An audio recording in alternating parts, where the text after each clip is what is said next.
ஏதோ சத்தம்லாம் கேட்குது, எனக்கு பயமா இருக்கு. காப்பாத்துங்க காப்பாத்துங்க, என்னை ஏதோ தருத்துது.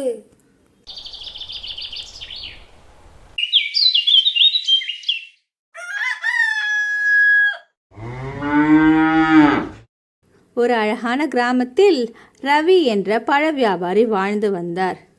ஒரு நாள், கமலா, நான் சந்தைக்கு போய் வியாபாரம் பண்ணிட்டு வரேன். உனக்கு எதனா வேணும்னா சொல்லு. எனக்கு எதுவும் வேண்டாங்க, பார்த்து பத்திரமா போயிட்டு வாங்க. சாயங்காலம் சீக்கிரமாக வந்துடுங்க, ஆனால் அந்த பேய் காட்டு வழியாக மட்டும் வந்துடாதீங்க.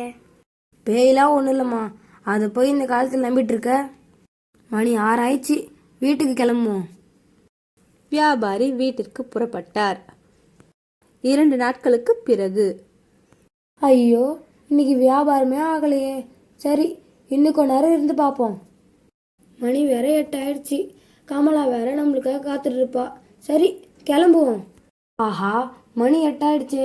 நம்ம ஊரை சுற்றிட்டு போனால் மணி 10 ஆயிடும். நம்ம அந்த காட்டுப்பாதையில் போனால் 1/2 மணி நேரத்தில் போயிடலாம். சரி, போவோம்.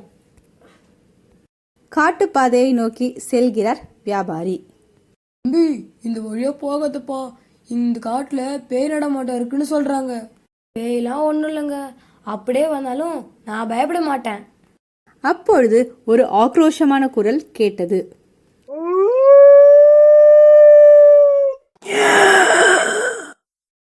முதியவர் பேயாக மாறினார். என்னை பார்த்தா உனக்கு பயமா இல்லையா? பேயை கண்டதும் ரவி ஓட ஆரம்பித்தார். ஆமா, நான் ஏன் ஓடணும்? நான் என்ன தப்பு பண்ண? நீ எதுக்கு என்ன துரத்துற? நானும் உன்ன மாதிரி ஒரு வியாபாரி தான்.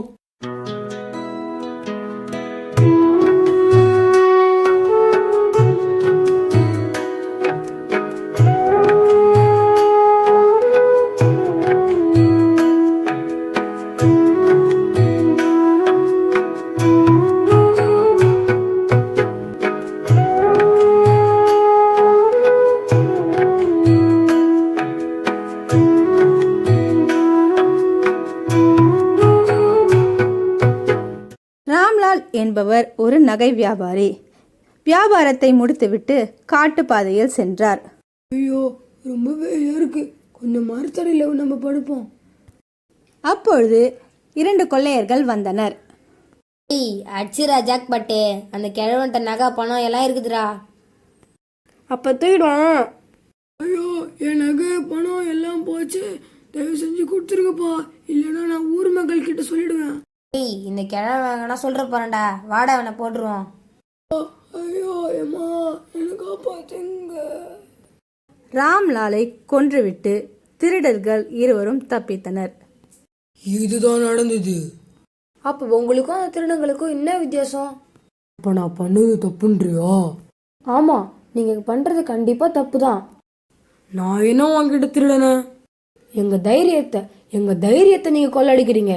திருடன் பணம் நகை கொள்ளடிச்சு சந்தோஷப்பட்டான், நீங்க எங்களை பயமுறுத்தி சந்தோஷப்படுறீங்க. அதனாலதான் இந்த ஊர் மக்கள் இந்த வழியா வர பயப்படுறாங்க. இப்ப சொல்லுங்க, நீங்க பண்றது சரியா தப்பா? ஆமாப்பா, நான் எவ்வளவு மோசமா நடந்துக்கிறேன்னு இப்போதான் எனக்கு புரியுது. என்னை மன்னிச்சிருப்பா. இந்த ஊர் மக்களை நான் எதுவும் பண்ண மாட்டேன்ப்பா. இதுக்கப்புறம் இங்க இருக்கிறவங்க எல்லாரையும் தைரியமா இருக்க சொல்லு.